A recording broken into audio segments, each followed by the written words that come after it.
नमस्कार, उत्सव शाही नाम है मेरा और आप देख रहे हैं दी चर्चा। हमारे साथ मौजूद हैं अभी अमृतांशु वत्स, नाम सुना होगा आपने। आइए इनसे बात करते हैं। सबसे पहले तो आपको बधाई बिल मिलने पे। बहुत बहुत धन्यवाद आपका और आपके चैनल का, दी चर्चा का। और सही में बेल कल मिल गई सारे मुकदमों में, और उसके लिए खासकर हम अपने प्रशंसकों का धन्यवाद करते हैं कि कम से कम इस ऐसे सिचुएशन में भी कोर्ट बंद होने के बावजूद हाई कोर्ट में, और उसके बाद कल हमको बेल दे दी गई। धन्यवाद। अच्छा, कितने केस लगे हैं आप पे? देखिए, ओवरऑल केस हम पर 7 केस किया गया था इनके ऊपर। आपने देखा जिग्नेश मेवानी ने किया, उमर खालिद ने मेरे ऊपर ये किया था, उसके बाद पटना में वेद प्रकाश ने हम पर किया। लगभग एक ऐसा समय लगा था कि आधा हिंदुस्तान हमारे अगेंस्ट हो गया था, लेकिन खैर सच की जीत होती है। कहा था हमने पहले भी कि सच परेशान हो सकता है, पराजित नहीं। अच्छा, इस मामले में चिराग पासवान आए थे बीच में। हाँ। उन्होंने भी कुछ लेटर लिख करके किसी कहीं पे दिया था वो जी। चिराग पासवान ने डीजीपी को मेरे खिलाफ लेटर लिखा था। अब देखिए, चिराग पासवान एक युवा नेता है। हम लोग को ऐसी उम्मीद तो उनसे नहीं थी। जिस तरीके का प्रकरण उस समय चल रहा था, ठीक है, 3 घंटे बाद चिराग पासवान ने माफ़ी मांग ली। चिराग पासवान प्रेस कॉन्फ्रेंस करके कह दिए कि मेरा इसमें नहीं है, फर्जी है लेटर है। लेकिन आपको सोचना होगा, वेद प्रकाश ने अपने ट्विटर हैंडल से लिखा था कि अगर ये लेटर फर्जी है और चिराग पासवान ने मुझे नहीं दिया है तो वो मुझ पर FIR करें। अभी तक कुछ हुआ वैसा नहीं। चिराग पासवान खुलकर आए भी नहीं उसके विरोध में। तो ठीक है, राजनीति है, उनको आशीर्वाद यात्रा ये करना था। उन्होंने, हमारे पास भी 15 से 20 कॉल्स आए। उन्होंने कहा कि ठीक है, अब एक सांसद का हो सकता है कि बिजी शेड्यूल होता है और बिना देखे भी सिग्नेचर कई बार लेटर्स पे कर देते हैं, लेकिन ये बहुत बड़ी चूक है। किसी एक सांसद से अगर इस तरीके से कोई लेटर पे सिग्नेचर ले लेता है, कल मान लीजिए अगर कोई ये साइन करा ले कि पशुपति पारस के पार्टी में चिराग पासवान मिल गए हैं और वो अपने लेटर, ऑफिशियल लेटर हेड पर साइन कर देता है, तो कितनी बड़ी चूक मानी जाएगी। और पढ़े लिखे सांसद को तो ये शोभा नहीं देता है। तो हम ठीक है, चिराग पासवान से जो हुआ उसके लिए उन्होंने माफ़ी मांग ली, लेकिन हमको उस समय ठीक नहीं लगा ये चीज़। तो हम अच्छा, एक चीज़ मुझे बताइए, अभी जो हमारा बिहार है या फिर इंडिया है, डेवलपिंग कंट्री डेवलप कर रहा है, बिहार भी आगे बढ़ रहा है, हमारा समाज शिक्षित हो रहा है। अब एक सोशल मीडिया आने के बाद बीच में मुझे लगा था कि शायद ये कहीं ना कहीं जो जातिवाद का जो है वो कम हो रहा था, लेकिन अब जो देखने को मिल रहा है ये मतलब हद से ज़्यादा आगे बढ़ चुका है ये जातिवाद। और इसमें सिर्फ हम किसी एक समुदाय को हम जिम्मेदार नहीं मानते हैं, ये पूरी समाज जिम्मेदार है इसके लिए। तो जो कौन जो पत्रकार हैं वेद प्रकाश, वो क्या मतलब उनसे कभी बात हुई ऐसे? जी, 1-2 बार बात हुई, हमने उसको समझाया भी था। अब कुछ लोग होते हैं जो समझ जाते हैं, ठीक है, कुछ लोग होते हैं जो बिना किसी कार्यक्रम के उनको समझ में नहीं आता। अच्छा, तो उनसे मतलब पहले से ऐसा कुछ था कि अचानक ये सब सारा हुआ? ये वेद प्रकाश 2019 में जब ये लोकसभा का इलेक्शन चल रहा था, उस वक्त उन्होंने ये जहर घोलना शुरू किया था। उनका और इनका चंद्रभानु यादव का एक वीडियो वायरल हुआ था कन्हैया के ऊपर। उस समय उन्होंने जातिगत टारगेट शुरू किया। हम पहली बार उनसे उसी समय उनके बारे में जाने थे, लेकिन उनका ये चीज़ बढ़ना शुरू हो गया। उसके बाद शायद अब उनको TRP मिल रहा था इससे, या शायद उनको उसी एक विशेष वर्ग से बहुत लोगों को कुंठा है जो माननी पड़ेगी। ठीक है, हम लोग हिंदू की बात कर रहे हैं बीजेपी की सरकार आने के बाद, लेकिन एक विशेष वर्ग है जो भीम और मीम का बात करता है, एक विशेष वर्ग है जो जिहाद की बात करता है, और उन लोगों के नज़र में हम लोग गलत हैं। तो वो लोग जाति, और वो ये देखते हैं कि कौन कौन सी जाति आज सरकार के समर्थन में है, कौन कौन सी जाति आज हिंदुत्व के समर्थन में है, और बस उन्होंने टारगेट करना शुरू कर दिया। और इस तरीके की मानसिकता बढ़ने लगी। इसके आप CAA का जब ये आया बिल जब आया, उस समय आपने देखा होगा कि कौन कौन, ये सब्जी बाग है आपका पटना का एरिया, फुलवाड़ी शरीफ का एरिया था, मुजफ्फरपुर का एरिया था, वहाँ कौन विशेष लोग वहाँ मौजूद थे वो आप देख पा रहे थे। तो ये जातिवाद तब तक ख़त्म नहीं होगा जब तक बिहार की पॉलिटिक्स जो है ना। अच्छा, अभी ढेर सारा मुद्दा है जिस पे हम आगे बात करेंगे, तब तक कुछ चाय पे चर्चा हो जाए। तो मुझे ये बताइए कि फैशन की दुनिया में आप थे, पढ़ाई लिखाई चल रहा था उधर से, अचानक वहाँ से इस मतलब हिंदू राजनीति में आना और हिंदू की राजनीति करना, और उसके बाद फिर ऐसी क्या नौबत आ गई, ऐसी क्या मुसीबत पड़ी आपको कि ये हिंदुत्व को छोड़ करके आप एक किसी खास समुदाय की राजनीति करनी पड़ रही है आपको? देखिए, जब हम रिज़ाइन करके आए थे पटना 17 में, तो उस वक्त माहौल, क्योंकि नया बीजेपी सत्ता में आई थी और बहुत दिन के बाद लोगों को खुलकर बोलने का मौका मिला था किसी अपने धार्मिक अधिकारों के बारे में, तो हमको अच्छा लगा कि कुछ पॉइंट्स तो उस समय सही थे, जैसे 370 का मामला था, राम मंदिर का मामला था, कुछ पॉइंट्स सही लग रहे थे जो उसके पहले लोगों को बहुत दबी जुबान बात करना पड़ता था, वो खुल कर लोग आने लगे थे। तो अच्छा लगा कि हाँ ठीक है, कोई एक ऐसी सरकार आई है जो लोगों को इक्वल राइट्स दी है। जो एक समय एक विशेष समुदाय से लोग डर कर रह रहा है, उसी को लिबर्टी है हर चीज़ का, आपको नहीं था, वो उस समय तक हमारे पास खुल गया था मौका। लेकिन 19 के समय में अचानक से उनको बात कर ले कन्हैया से, तो अचानक से 19 के समय में हमको देखने को मिला कि जब हम हिंदुत्व का बात करते हैं तो उसमें जितनी भी जातियां हैं, जितने भी पंथ हैं, सब आ जाते हैं। जब हम बाकियों की बात करें तो लोग हमें हिंदू कह रहे थे, लेकिन जैसे ही वो बात हम अपने समुदाय के साथ में या जिस जाति से हम आए हैं, जो बेस है हमारा, उसके साथ कुछ घटना घटित हो जाए और अगर हम उसके लिए न्याय की बात उठा दें या उसके लिए कोई बात हम उठा कर देते हैं, तो लोग अचानक से आरोप लगाना शुरू करते हैं कि अब आप जातिवाद कर रहे हैं, अब हिंदुत्व नहीं रह गया, हिंदुवादी नहीं रह गया। तो वहाँ पर हमको दुख होने लगा कि हम दूसरे की जब तक बात कर रहे थे तब तक हम हिंदू थे। आपको किसी चीज़ का दिक्कत हो जा रहा है, हम आपके लिए खड़े हैं, तब तक हम हिंदू हैं। मेरा जो वर्ग है, ये जो विषय, अब मेरी गलती तो नहीं है कि हम इस जाति से आते हैं, आपको ज़रूरत पड़ा तो अचानक से हम जातिवादी हो गए। अब भाई उसको भी ज़रूरत है, उसके लिए हम खड़े हैं, है ना, उसको ज़रूरत है तो उसके लिए भी खड़े होंगे, लेकिन उसके लिए खड़े हुए तो लोगों का यहाँ क्या, तो बिहार की जो पॉलिटिक्स है ना, वो बिना जातिवाद के नहीं पूरी हो सकती। तो यहाँ के लोग हमको इस तरीके का परिस्थिति उत्पन्न करना शुरू कर दिए, इस तरीके का एक सिचुएशन मेरे सामने ला कर रख दिए कि हमको ऐसा लगा कि फिर कोई बात करने वाला रह ही नहीं जाएगा इसके लिए, इस समुदाय के लिए, इस किसान वर्ग के लिए, इस हमारे जो हम जिस जाति से आते हैं उस वर्ग के लिए। तो मजबूरन हमको, आज भी हम हिंदुत्व का बात करते हैं, लेकिन अब हमको इसके लिए थोड़ा स्ट्रांगली खड़ा होना पड़ता है, ताकि क्योंकि हमको लगता है कि कोई इसके बारे में बोलने वाला नहीं है। आप मुझे ये बताइए कि आपकी जो राजनीतिक है, भविष्य की जो राजनीति होगी, उसको कहाँ तक देखते हैं? सिर्फ एक जात समुदाय की राजनीति करनी है आपको, या फिर एक हिंदू धर्म की राजनीति करनी है, या फिर पूरे समाज की राजनीति करनी है आपको, बिहार लेवल पे करनी है, या फिर राष्ट्रीय लेवल पे करनी है राजनीति आपको? देखिए, आपका प्रश्न बहुत सटीक है। राजनीति कभी एक जाति की नहीं होती, और हमने कभी एक जाति की बात नहीं की। हम तो आज इसको ज़रूरत है इसलिए इसके साथ खड़े हैं, कल इसको ज़रूरत नहीं होगी तो जिसको ज़रूरत होगा हम उसके साथ हैं। मेरा काम बर्बरी की तरह है कि जो कमज़ोर पड़ेगा हम उसके तरफ से लड़ेंगे, और ये शुरू से हमारा सिद्धांत रहा है। तो अभी हमको महसूस हुआ कि यहाँ खड़े होने की ज़रूरत है कि धर्म के साथ राजनीति हम कर नहीं सकते। धर्म एक ऐसा चीज़ है इसके साथ राजनीति नहीं होनी चाहिए। जो कर रहे हैं, जिस नाम पे पार्टी बनाए हैं, वो उनका अपना सोच होगा। मेरी सोच है कि धर्म के साथ राजनीति नहीं होनी चाहिए, तो हम धर्म के साथ राजनीति करने के मूड में भी नहीं हैं। और जहाँ तक ऐसे हम राजनीतिक टाइप आदमी है नहीं, कहे तो कि जहाँ ज़रूरत होती है वहाँ हम बोलना, एक रैशनल सिटीज़न के नाम पर खड़ा होना मतलब अपना कर्तव्य समझते हैं। हमको लगता है कि हाँ, एक रैशनल सिटीज़न का काम है कि जहाँ गलत हो रहा है वहाँ देखते हुए आप चुप नहीं बैठिए। तो आगे भी इस तरीके का जब जब हमारा ज़रूरत समाज को पड़ेगा हम खड़े रहेंगे। तो अभी जो बिहार की राजनीति है, जो समीकरण देखने को मिल रहा है, अभी कन्हैया कुमार कांग्रेस में शामिल हो गए हैं, और इधर पप्पू यादव जेल से बाहर आए हैं, और आते ही ये सामने आ रहा है कि अपनी पार्टी का विलय करने वाले हैं कांग्रेस में वो। हाँ, इसको किस तरीके से देखते हैं आप? मतलब क्या चल रहा है ये? देखिए, हम मेरे अगर आप मोटिव से पूछेगा, मेरे तरफ से पूछेगा, तो हम तो कन्हैया को बधाई देंगे इसके लिए कि कम से कम उन्होंने सीपीआई का साथ छोड़ दिया। सीपीआई को हम एक गटर मानते हैं, ठीक है, जिसने बिहार को वो फेस दिखाया है जो शायद सपने में भी एक बिहार का नागरिक उस चीज़ को सोचता नहीं होगा या देखा नहीं होगा। आज बिहार की परिस्थिति आज बहुत उभर गई है, लेकिन बिहार को गर्त में ढकेलना, और जो आज बिहार को एक गाली समझा जाता है बाहरी देश में, बाहरी स्टेट में, उसका सबसे बड़ा कारण कहीं ना कहीं सीपीआई रहा है।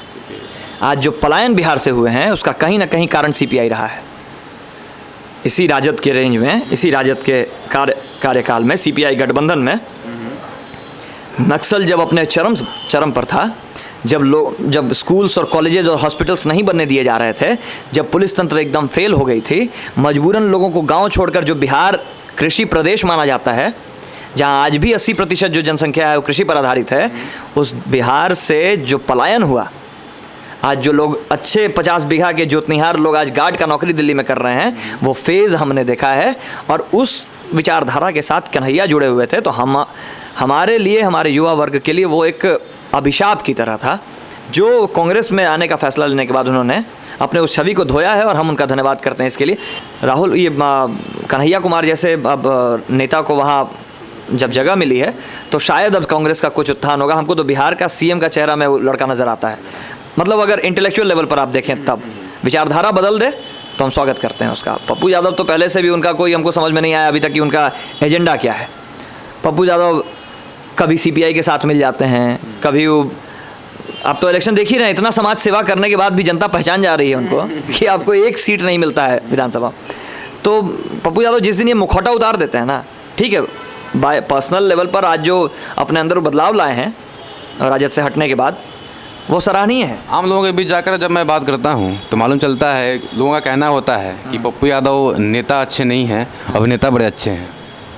इसमें भी कोई शक नहीं है, नेता अच्छे नहीं है फिर भी सांसद रहे हैं बहुत दिन। अभिनेता बहुत अच्छे हैं, मतलब नेता जितना थे उससे ज़्यादा अच्छा है अभिनेता। आपने देखा होगा कि जहाँ भी कुछ घटना घटती है वहाँ वो पहुँचते हैं। किसी परिवार का कोई जो खो देता है अपने किसी परिवार को, उससे ज़्यादा व्याकुल ये दिखते हैं। कितना बार ऐसा हुआ है, हमने देखा कि जिस परिवार का बेटा मरा है उसकी माँ से मिलने गए हैं तो पप्पू यादव जब रोना शुरू करते हैं उसकी माँ को देखकर तो कुछ देर उसका परिवार कंफ्यूज कर जाता है कि बेटा इनका मरा था या उसका मरा है, क्योंकि आंसू जो है उसका लेवल उसकी माँ उसके परिवार से ज़्यादा इनका भींग जाता है। तो ये चीज़ हमने देखा है कि, और ये बहुत कम लोगों में ये क्वालिटी है जो ये समय पर हर आदमी रो नहीं सकता है, और ये आदमी रोना जानते हैं, गाना जानते हैं। तो अभिनेता तो बहुत अच्छे हैं, इसमें कोई शक नहीं है। अच्छा, आज से 5 साल बाद अमृतांशु वत्स को राजनीति में आने का मौका मिले तो किस पार्टी में जाना चाहेंगे, किस पार्टी में हम हमको देखें 5 साल बाद? तो हम तो इंतज़ार करेंगे 5 साल या 10 साल। अगर कोई बढ़िया पार्टी युवाओं की बात करने वाली, देश की बात करने वाली, बिहार की बात करने वाली, रोज़गार की बात करने वाली कोई ऐसी पार्टी आती है तो अभी तक जितनी पार्टियाँ आई हैं वो अपने अपने एजेंडा पे ही चल रहा है। किसी को हमने नहीं देखा कि विकास की बात करता है। नारा सबका विकास मॉडल ही होता है, लेकिन बात कहीं ना कहीं धर्म की आ जाती है, कहीं ना कहीं बात फिर उसके बाद एक विशेष संप्रदाय की आ जाती है, बात फिर तुष्टीकरण की राजनीति की आ जाती है। जब तक कोई प्रॉपरली बात करने वाला नहीं मिलेगा जो भारत का असल मुद्दा है उस पर, तब तक हमको नहीं लगता कि हम किसी विशेष पार्टी से जुड़ने के लिए। अच्छा, अभी जब बात हो रही थी हिंदुत्व की, एक समुदाय की बात करते हैं आप, तो अभी जो बिहार के एक नेता हैं जीतन राम मांझी, हाँ जी, उन्होंने कुछ, वो अक्सर मतलब विवाद के कारण वो बने रहते हैं सुर्खियों में, और हमेशा कुछ ना कुछ ऐसा बात बोलते हैं वो कि वो ट्रोल होते हैं, गाली सुनते हैं, चलते रहता है। अभी उन्होंने बोला कि श्री राम का कोई इतिहास नहीं है, भगवान नहीं थे, वो नहीं मानते हैं। तो फिर जब नहीं मानते हैं तो फिर वो हिंदू कैसे हो गए? ये अपने आप को हिंदू मानते कहाँ हैं? आपको याद होगा कि अभी हाल में ही इन्होंने एक दलितिस्तान की मांग की थी रमई राम के साथ कि हम लोग सवर्णों को सवर्ण नहीं, ये सवर्णों को हम मानते हैं कि दूसरे देश से आए हैं, ये विदेशी हैं, असल मूल निवासी हम हैं। अब आप बताइए कि जब आप राम को मानते ही नहीं हैं तो फिर आप अपने आप को पहले ही हिंदू से अलग कर लिए। उसके बाद आपको ये तकलीफ़ होती है कि मंदिर के पुजारी ने मंदिर धो दिया, हम निकल गए। तब भाई, जैसे मस्जिद में गैर मुसलमान का जाना मना है, जैसे काबा में, मक्का मदीना में गैर इस्लामिक का जाना मना है, उसी तरीके से हमारे भी हिंदू देवी देवता जो पवित्र स्थान हैं वहाँ गैर हिंदुओं का जाना मना है। आप जब तक अपने आप को हिंदू नहीं मानते हैं, रीति रिवाज से नहीं चलते हैं, तब तक आपको हिंदू माना नहीं जाएगा। तो जब आप खुद ही प्रेस पर और बाकी जगह कह देते हैं कि हम हिंदू नहीं मानते हैं, देवी देवताओं को नहीं मानते हैं, तो आपके साथ ये होना स्वाभाविक हो जाता है। लेकिन कहीं ना कहीं तो इसके लिए तो कहीं ना कहीं हमारा समाज ही जिम्मेदार है। जब आज पहले की बात है, जो इतिहास है कि उनको मंदिर में जाने से मना किया जाता था, उनको एंट्री नहीं मिलती थी मंदिरों में, पूजा करने का अनुमति नहीं था। उसके बाद ना वो लोग चिढ़ करके ऐसा उठाने को मजबूर हैं, वो लोग ऐसा कदम उठाने को मजबूर हैं। इतिहास शायद आप जाकर देखे, आप भी नहीं थे, ठीक है, फिर भी हम आपको एक चीज़ बता दें, थोड़ा सा ही उसको कॉमन सेंस पर लेकर चलिएगा। हम आपको एक प्रेजेंट एग्जांपल देते हैं।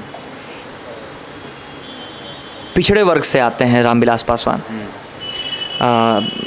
चिराग पासवान, इन्हीं के कास्ट में ये लोग आगे बढ़ गए। आज कहाँ हैं? आज इनको कोई अपने घर में लाने से नहीं चुकेगा, किसी मंदिर में जाए उनको कोई नहीं चुकेगा। क्यों? स्टैंडर्ड ऑफ लिविंग बदल गया इनका। हम डोमिनोज़ का आपको बात बता रहे हैं, ठीक है।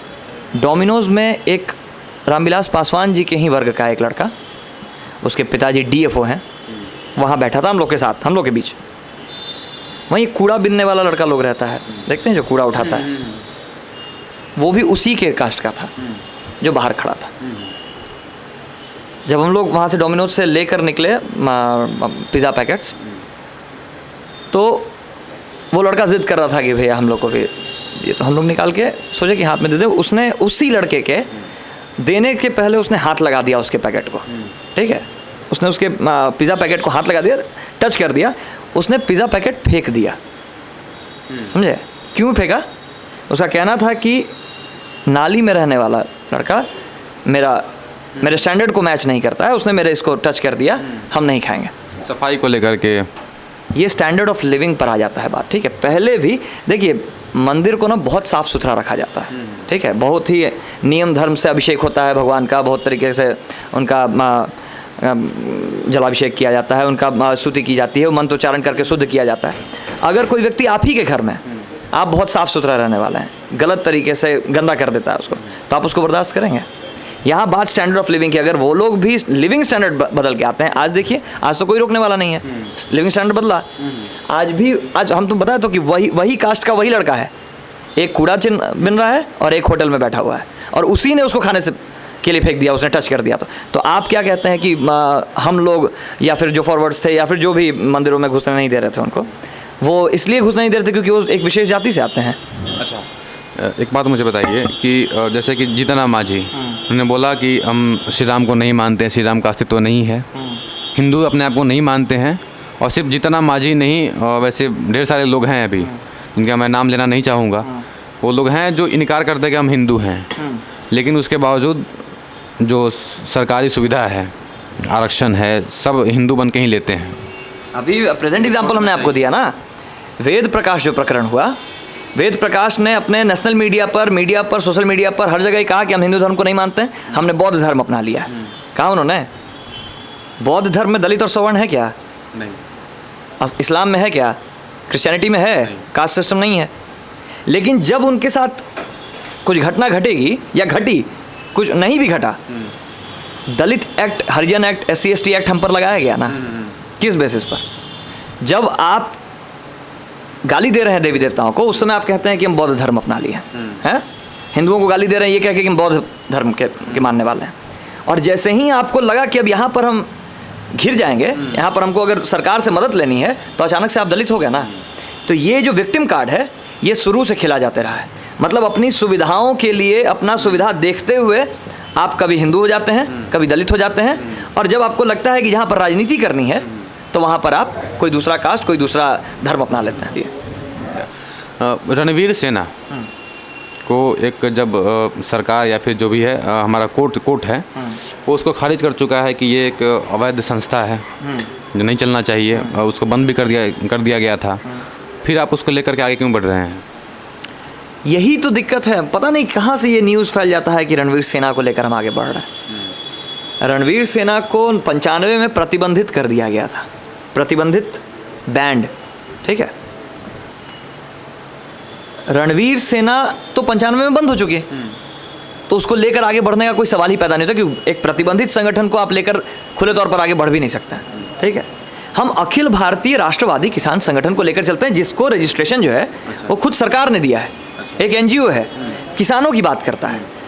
अब आप इसको रणवीर सेना से, क्योंकि परमेश्वर मुखिया उसके महाराष्ट्रीय अध्यक्ष रहे थे, उससे आप रणवीर सेना को इसको जोड़ देते हैं, ये गलत है। हम बार बार लोगों को कह रहे हैं, रणवीर सेना थी नहीं थी एक मिथ है, कोई देखा नहीं है। रणवीर सेना कितने लोगों को आपने देखा है? इतिहास तो छोड़ दीजिए, देखा ही नहीं आपने किसी को। आपने शक के आधार पर लोगों को अरेस्ट किया है, किसी पर कन्विक्शन साबित नहीं हुआ है, सबकी एक्विटल हो गई। एक भी आप बता दीजिए कि रणवीर सेना के कोई लोग अब जेल में हैं।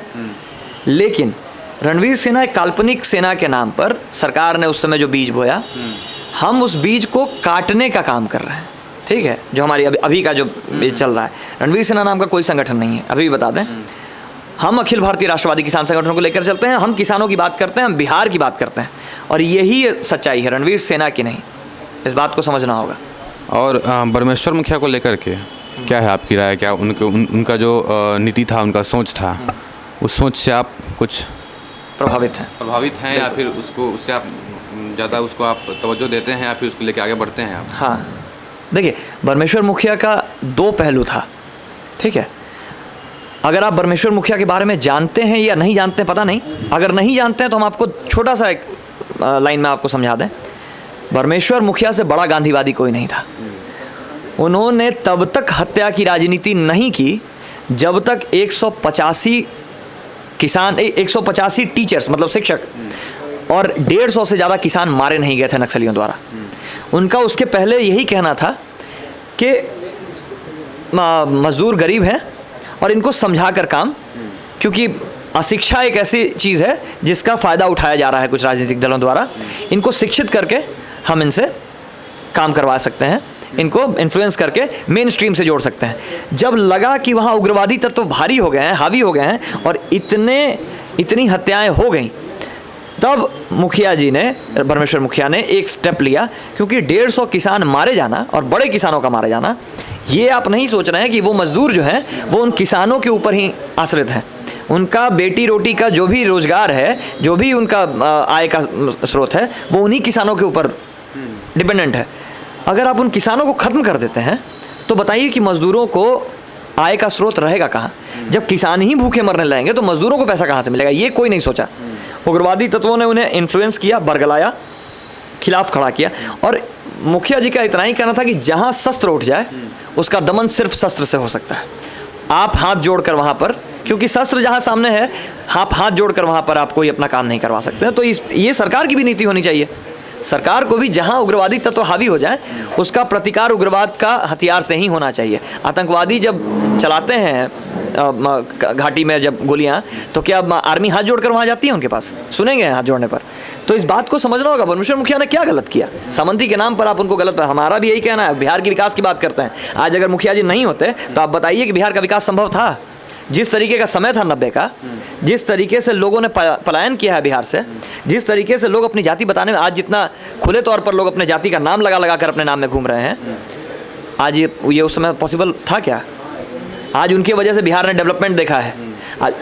आज वो दौर था कि ना हॉस्पिटल्स बनाने देते थे उग्रवादी, ना रोड्स बनने देते थे, ना उन्होंने शिक्षा के कोई भी इंस्टीट्यूट बनने दिए, इसलिए कि अगर लड़के पढ़ जाएंगे तो उग्रवादी और नक्सली कौन बनेगा? अगर रोड बन जाएगा तो पुलिस और आर्मी तुरंत गांव पहुंच जाएगी, फिर नक्सलियों को काम करने में कहां से बनेगा? ये सारी चीज़ जो सुविधाएं आज जो बिहार में देख रहे हैं, आज उनकी देन है, तो हम उनको क्यों नहीं माने? आखिर में एक सवाल है, आप गांधी की बात कर रहे थे और फिर पीतल की बात कर रहे थे, तो ये गांधी और पीतल दोनों एक साथ कैसे चल सकता है? गांधी को भी तो पीतल लगा, तभी तो गांधी खत्म हो गया ना। दिक्कत वही है ना कि जब आप गांधीगिरी की बात करते हैं, की बात हमने कहा कि मुखिया गांधीगिरी की बात करते थे, उनसे बड़ा गांधीवादी आप तो मुखिया को मानते हैं ना, मुखिया जी को मानते हैं, फिर मुखिया जी गांधी जी को मानते थे, मुखिया जी तो इनडायरेक्टली आप गांधी को मान रहे हैं। अच्छा, आप एक बात बताइए, इनडायरेक्टली हम गांधी को कब तक मांग रहे हैं? जब तक वो कहते हैं कि एक गाल पर हमारे जब थप्पड़ पड़े तो दूसरे गाल को उस तरफ कर दो, दूसरे गाल पे पड़े तो उसके बाद तो गांधी ने कुछ नहीं कहा था। तो गांधी का सिद्धांत एक जगह पर आकर लिमिट हो जाता है, उसके बाद जो सिद्धांत है मुखिया का सिद्धांत चलता है। समझ गए? तो हमको दोनों को लेकर चलना है। गांधीवाद तभी तक गांधीवादी हम बन सकते हैं जब तक मेरा टॉलरेंस लिमिट जो है, जहाँ तक हम बर्दाश्त कर सकें।